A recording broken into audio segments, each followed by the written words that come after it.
ಜೈ D boss. Darshan sir ಕತೆ ಮುಗೀತು. ದರ್ಶನ್ ಇನ್ ಯಾರು ಕೇಳಲ್ಲ.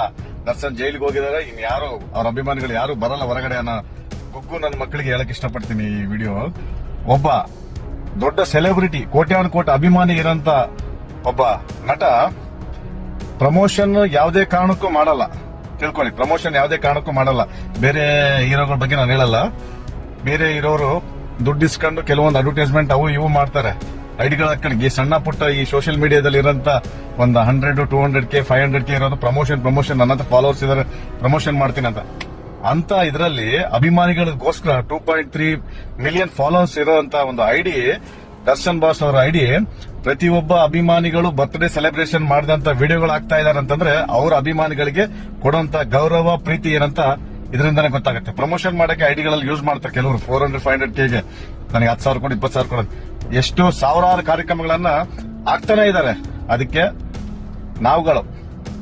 ನಾನು ಸಹ ದರ್ಶನ್ ಸರ್ ಅಭಿಮಾನಿ ಅನ್ನಕ್ಕೆ ತುಂಬಾ ಹೆಮ್ಮೆ ಪಡ್ತೀನಿ, ಇಷ್ಟಪಡ್ತೀನಿ. ಇದಕ್ಕೆ ನಾವು ಅವರಂದ್ರೆ ಬಿದ್ದು ಸಾಯೋದು.